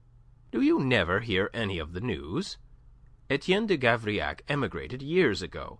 He was of the household of Monsieur d'Artois, and he crossed the frontier with him. By now, no doubt, he is in Germany with him, conspiring against France. For that is what the emigres are doing.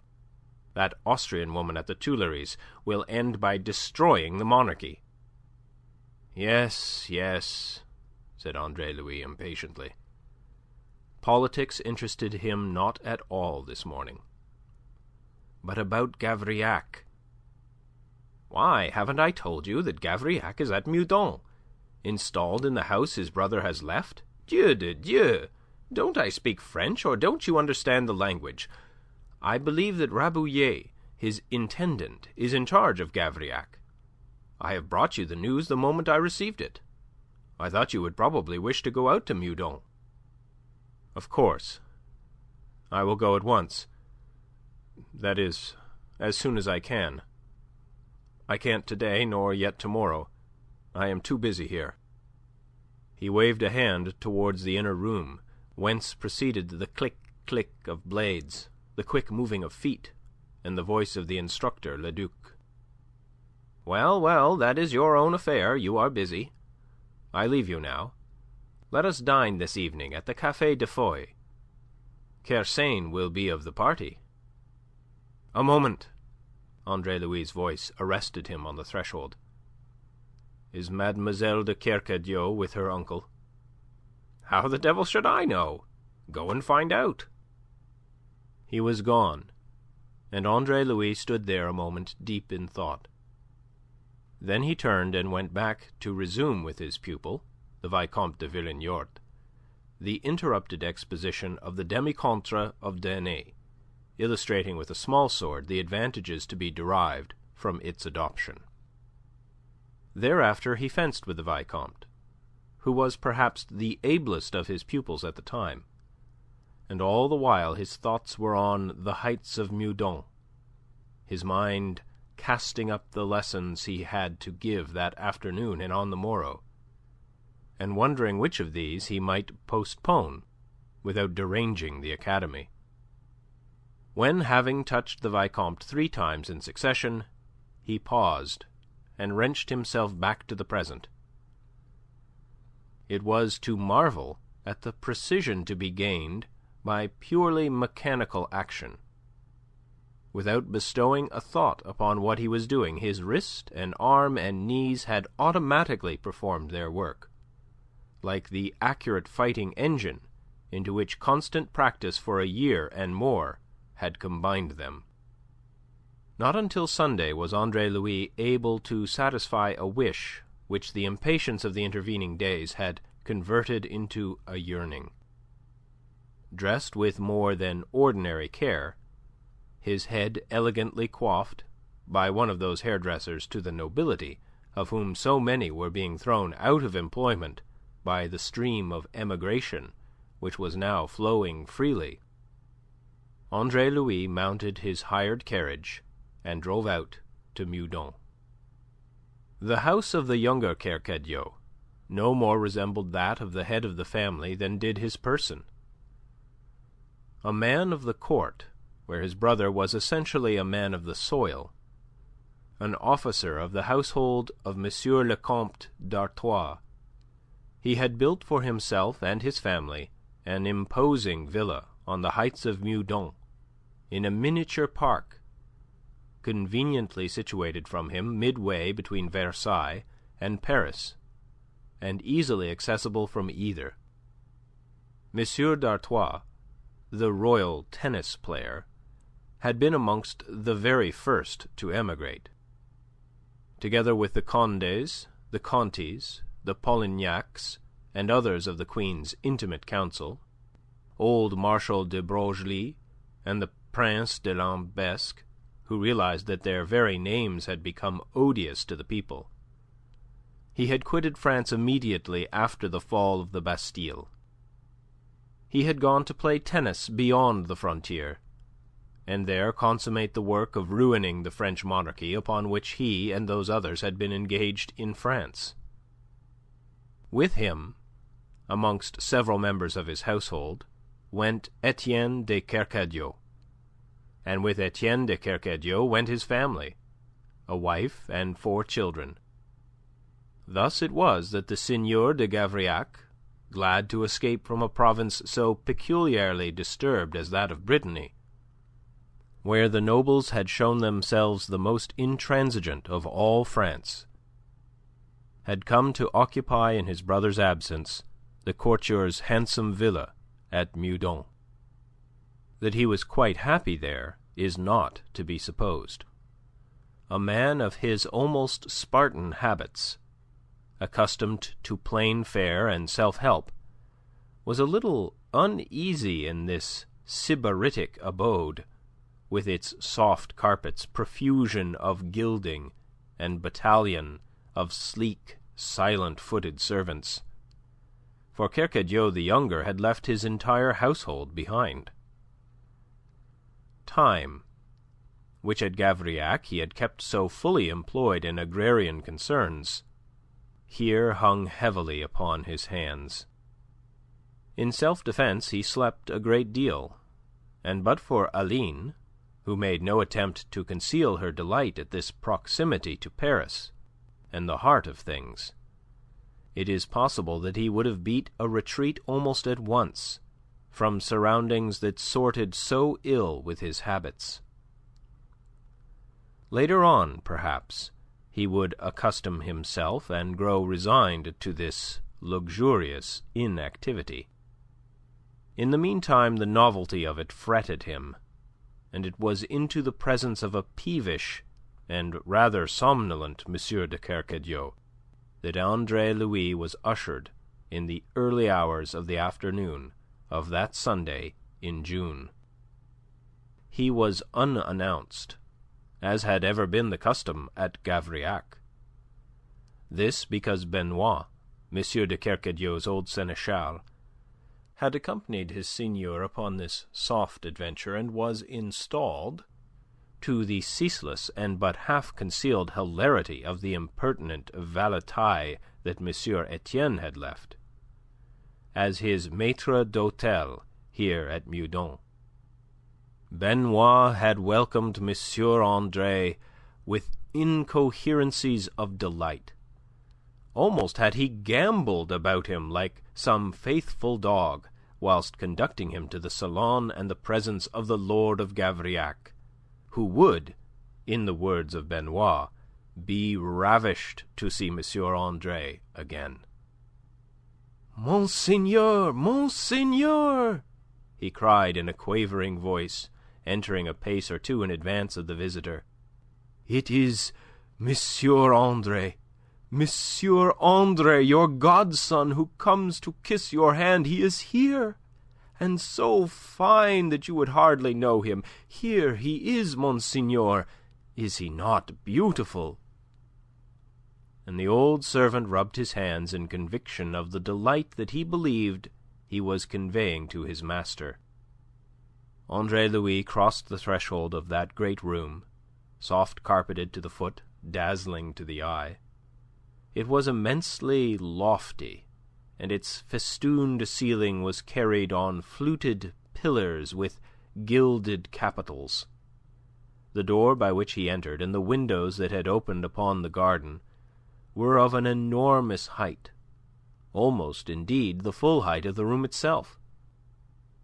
It was a room overwhelmingly gilded, with an abundance of ormolu incrustations on the furniture, in which it nowise differed from what was customary in the dwellings of people of birth and wealth. Never, indeed, was there a time in which so much gold was employed decoratively as in this age, when coined gold was almost unprocurable, and paper money had been put into circulation to supply the lack. It was a saying of Andre Louis' that if these people could only have been induced to put the paper on their walls and the gold into their pockets, the finances of the kingdom might soon have been in better case. The seigneur, furbished and beruffled to harmonize with his surroundings, had risen, startled by this exuberant invasion on the part of Benoit, who had been almost as forlorn as himself since their coming to Meudon. "What is it? Eh?" His pale, short-sighted eyes peered at the visitor. "Andre," said he, between surprise and sternness, and the colour deepened in his great pink face. Benoit, with his back to his master, deliberately winked and grinned at Andre Louis to encourage him not to be put off by any apparent hostility on the part of his godfather. That done, the intelligent old fellow discreetly effaced himself. "What do you want here?" growled M. de Kercadiou. "No more than to kiss your hand, as Benoit has told you, monsieur my godfather," said Andre Louis submissively, bowing his sleek black head. "You have contrived without kissing it for 2 years." "Do not, monsieur, reproach me with my misfortune."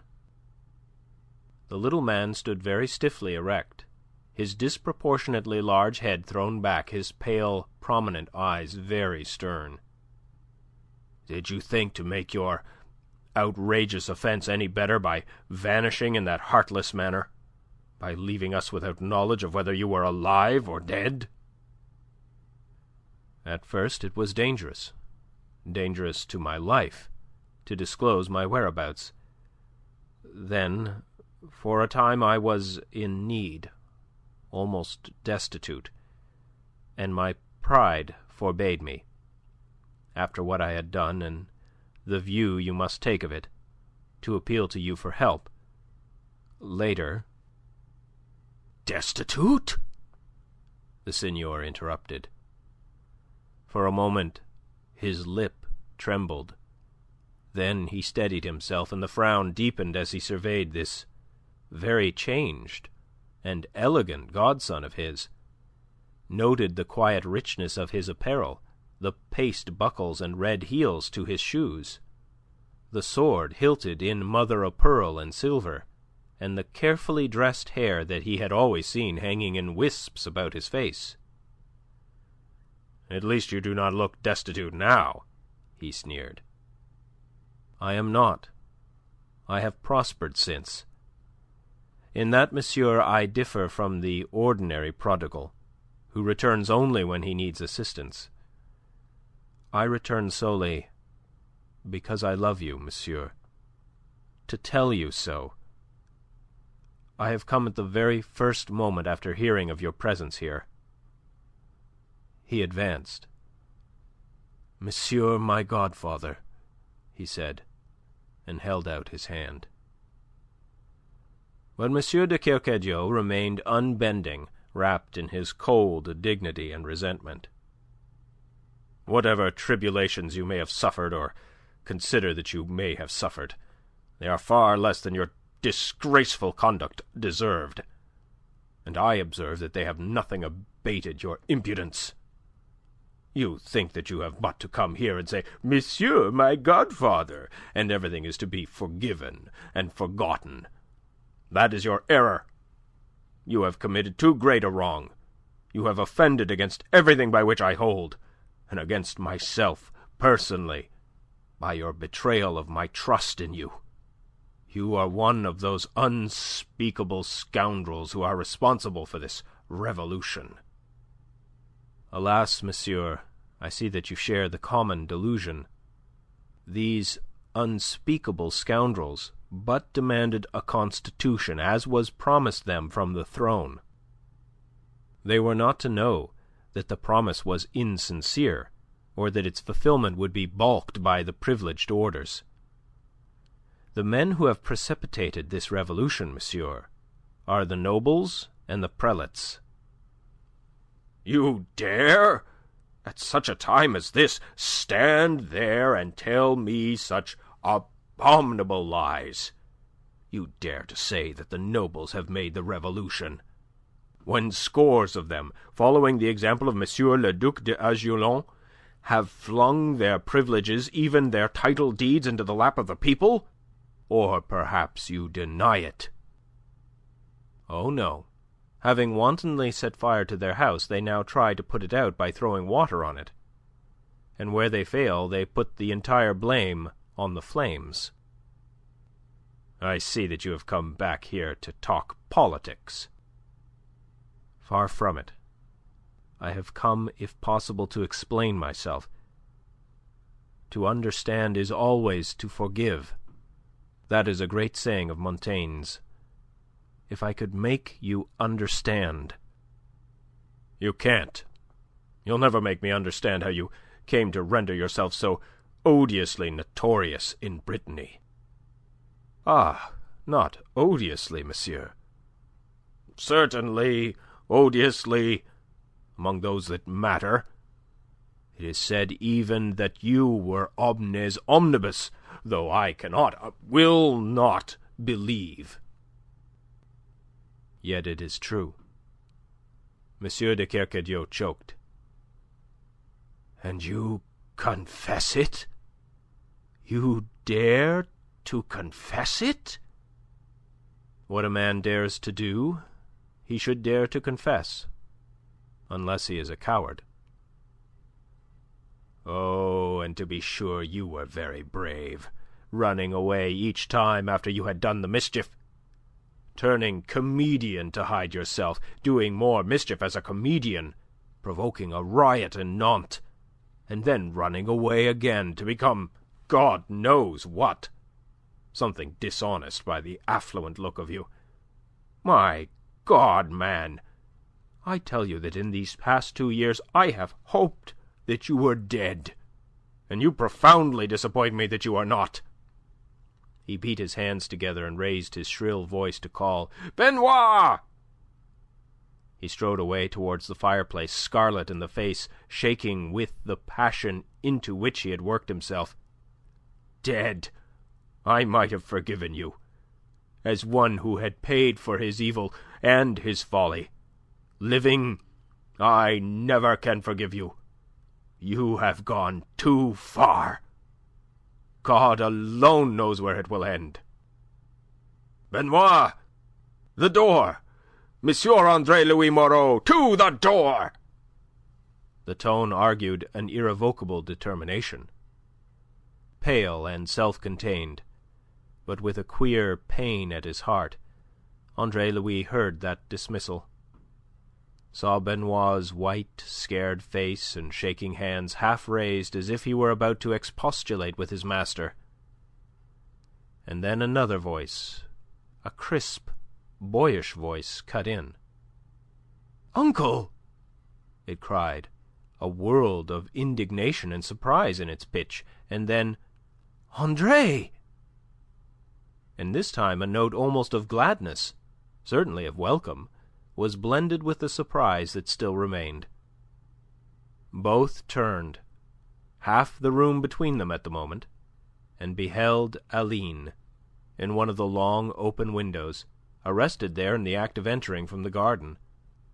Aline, in a milkmaid bonnet of the latest mode, though without any of the tricolour embellishments that were so commonly to be seen upon them. The thin lips of Andre's long mouth twisted into a queer smile. Into his mind had flashed the memory of their last parting. He saw himself again, standing, burning with indignation, upon the pavement of Nantes, looking after her carriage as it receded down the Avenue de Gigan. She was coming towards him now, with outstretched hands, a heightened colour in her cheeks, a smile of welcome on her lips. He bowed low and kissed her hand in silence. Then, with a glance and a gesture, she dismissed Benoit, and in her imperious fashion constituted herself Andre's advocate against the harsh dismissal which she had overheard. "Uncle," she said, leaving Andre and crossing to M. de Kercadiou, "you make me ashamed of you, to allow a feeling of peevishness to overwhelm all your affection for Andre." "I have no affection for him. I had, once. He chose to extinguish it. He can go to the devil. And please observe that I don't permit you to interfere." "But if he confesses that he has done wrong..." "He confesses nothing of the kind. He comes here to argue with me about these infernal rights of man. He proclaims himself unrepentant. He announces himself with pride to have been, as all Brittany says, the scoundrel who hid himself under the sobriquet of Omnes Omnibus. Is that to be condoned?" She turned to look at Andre across the wide space that now separated them. "But is this really so? Don't you repent, Andre, now that you see all the harm that has come?" It was a clear invitation to him, a pleading to him to say that he repented, to make his peace with his godfather. For a moment it almost moved him. Then, considering the subterfuge unworthy, he answered truthfully, though the pain he was suffering rang in his voice. "To confess repentance," he said slowly, "would be to confess to a monstrous crime. Don't you see that? Oh, monsieur, have patience with me. Let me explain myself a little. You say that I am in part responsible for something of all this that has happened. My exhortations of the people at Rennes, and twice afterwards at Nantes, are said to have had their share in what followed there. It may be so. It would be beyond my power positively to deny it. Revolution followed, and bloodshed. More may yet come. To repent implies a recognition that I have done wrong. How shall I say that I have done wrong, and thus take a share of the responsibility for all that blood upon my soul? I will be quite frank with you, to show you how far indeed I am from repentance. What I did, I actually did against all my convictions at the time, because there was no justice in France to move against the murderer of Philippe de Vilmorin. I moved in the only way that I imagined could make the evil done recoil upon the hand that did it, and those other hands that had the power but not the spirit to punish. Since then, I have come to see that I was wrong, and that Philippe de Vilmorin and those who thought with him were in the right. You must realize, monsieur, that it is with sincere thankfulness that I find I have done nothing calling for repentance. That on the contrary, when France is given the inestimable boon of a constitution, as will shortly happen, I may take pride in having played my part in bringing about the conditions that have made this possible." There was a pause. M. de Kercadiou's face turned from pink to purple. "You have quite finished?" he said harshly. "If you have understood me, monsieur." "Oh, I have understood you. And I beg that you will go." Andre Louis shrugged his shoulders, and hung his head. He had come there so joyously, in such yearning, merely to receive a final dismissal. He looked at Aline. Her face was pale and troubled, but her wit failed to show her how she could come to his assistance. His excessive honesty had burnt all his boats. "Very well, monsieur. Yet this I would ask you to remember after I am gone. I have not come to you as one seeking assistance, as one driven to you by need. I am no returning prodigal, as I have said. I am one who, needing nothing, asking nothing, master of his own destinies, has come to you driven by affection only, urged by the love and gratitude he bears you and will continue to bear you." "Ah, yes," cried Aline, turning now to her uncle. Here at least was an argument in Andre's favour, thought she. "That is true. Surely that..." Inarticulately, he hissed her into silence, exasperated. "Hereafter, perhaps that will help you to think of me more kindly, monsieur." "I see no occasion, sir, to think of you at all. Again, I beg that you will go." Andre Louis looked at Aline an instant, as if still hesitating. She answered him by a glance at her furious uncle, a faint shrug, and a lift of the eyebrows, dejection the while in her countenance. It was as if she said, "You see his mood. There is nothing to be done." He bowed with that singular grace the fencing-room had given him, and went out by the door. "Oh, it is cruel!" cried Aline in a stifled voice. Her hands clenched, and she sprang to the window. "Aline!" Her uncle's voice arrested her. "Where are you going?" "But we do not know where he is to be found." "Who wants to find the scoundrel?" "We may never see him again." "That is most fervently to be desired." Aline said "Oof!" and went out by the window. He called after her, imperiously commanding her return. But Aline, dutiful child, closed her ears lest she must disobey him, and sped light-footed across the lawn to the avenue there to intercept the departing Andre Louis. As he came forth wrapped in gloom, she stepped from the bordering trees into his path. "Aline!" he cried, joyously almost.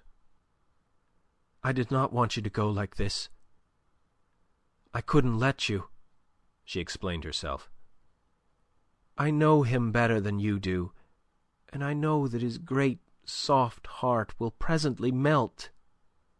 He will be filled with regret. He will want to send for you, and he will not know where to send." "You think that?" "Oh, I know it. You arrive in a bad moment. He is peevish and cross-grained, poor man, since he came here. These soft surroundings are all so strange to him. He wearies himself away from his beloved Gavrillac, his hunting and tillage, and the truth is that in his mind he very largely blames you for what has happened, for the necessity, or at least the wisdom, of this change. Brittany, you must know, was becoming too unsafe. The chateau of La Tour d'Azyr, amongst others, was burnt to the ground some months ago. At any moment, given a fresh excitement, it may be the turn of Gavrillac. And for this and his present discomfort he blames you and your friends. But he will come round presently. He will be sorry that he sent you away like this, for I know that he loves you, Andre, in spite of all. I shall reason with him when the time comes, And then we shall want to know where to find you." "At number 13, Rue d'Assard. The number is unlucky, the name of the street appropriate. Therefore both are easy to remember." She nodded. "I will walk with you to the gates." And side by side now they proceeded at a leisurely pace down the long avenue, in the June sunshine, dappled by the shadows of the bordering trees. "You are looking well, Andre. And do you know that you have changed a deal? I'm glad that you've prospered." And then, abruptly changing the subject before he had time to answer her, she came to the matter uppermost in her mind. "I have so wanted to see you in all these months, Andre. You were the only one who could help me, the only one who could tell me the truth. And I was angry with you for never having written to say where you were to be found." "Of course you encouraged me to do so when last we met in Nantes." "What? Still resentful?" "I am never resentful, you should know that." He expressed one of his vanities. He loved to think of himself a stoic. "But I still bear the scar of a wound that would be the better for the balm of your retraction." "Why, then, I retract, Andre. And now, tell me." "Yes, a self-seeking retraction," said he. "You give me something that you may obtain something." He laughed quite pleasantly. "Well, well. Command me." "Tell me, Andre." She paused as if in some difficulty, and then went on, her eyes upon the ground. "Tell me the truth of that event at the Feydau." The request fetched a frown to his brow. He suspected at once the thought that prompted it. Quite simply and briefly he gave her his version of the affair. She listened very attentively. When he had done, she sighed. Her face was very thoughtful. "That is much what I was told," she said. "But it was added that M. de La Tour d'Azyr had gone to the theatre expressly for the purpose of breaking finally with La Binet. Do you know if that was so?" "I don't, nor of any reason why it should be so. La Binet provided him the sort of amusement that he and his kind are forever craving." "Oh, there was a reason," she interrupted him. "I was the reason. I spoke to Madame de Sautron. I told her that I would not continue to receive one who came to me contaminated in that fashion." She spoke of it with obvious difficulty, her colour rising as he watched her half-averted face. "Had you listened to me..." he was beginning, when again she interrupted him. "M. de Sautron conveyed my decision to him, and afterwards represented him to me as a man in despair, repentant, ready to give proofs, any proofs, of his sincerity and devotion to me. He told me that M. de La Tour d'Azyr had sworn to him that he would cut short that affair, that he would see La Binet no more. And then, on the very next day, I heard of his having all but lost his life in that riot at the theatre. He had gone straight from that interview with M. de Sautron, straight from those protestations of future wisdom, to La Binet. I was indignant. I pronounced myself finally. I stated definitely that I would not, in any circumstances, receive M. de La Tour d'Azyr again. And then they pressed this explanation upon me. For a long time I would not believe it." "So that you believe it now," said Andre quickly. "Why?" "I have not said that I believe it now, but neither can I disbelieve. Since we came to Meudon, M. de La Tour d'Azyr has been here, and himself he has sworn to me that it was so." "Oh, if M. de La Tour d'Azyr has sworn..." Andre Louis was laughing on a bitter note of sarcasm. "Have you ever known him lie?" She cut in sharply. That checked him. "M. de La Tour d'Azyr is, after all, a man of honour, and men of honour never deal in falsehood. Have you ever known him to do so, that you should sneer as you have done?" "No," he confessed. Common justice demanded that he should admit that virtue at least in his enemy. "I have not known him lie, it is true. His kind is too arrogant, too self-confident to have recourse to untruth. But I have known him to do things as vile..." "Nothing is as vile," she interrupted, speaking from the code by which she had been reared. "It is for liars only, who are first cousins to thieves, that there is no hope. It is in falsehood only that there is real loss of honour." "You are defending that satyr, I think," he said frostily. "I desire to be just." "Justice may seem to you a different matter when at last you shall have resolved yourself to become Marquise de La Tour d'Azyr." He spoke bitterly. "I don't think I shall ever take that resolve." "But you are still not sure, in spite of everything." "Can one ever be sure of anything in this world?" "Yes. One can be sure of being foolish." Either she did not hear or did not heed him. "You do not, of your own knowledge, know that it was not as M. de La Tour d'Azyr asserts, that he went to the Feydau that night?" "I don't," he admitted. "It is, of course, possible. But does it matter?" "It might matter. Tell me, what became of La Binet after all?" "I don't know." "You don't know?" She turned to consider him. "And you can say it with that indifference? I thought you loved her, Andre." "So did I, for a little while. I was mistaken. It required a La Tour d'Azyr to disclose the truth to me. They have their uses, these gentlemen. They help stupid fellows like myself to perceive important truths. I was fortunate that revelation in my case preceded marriage.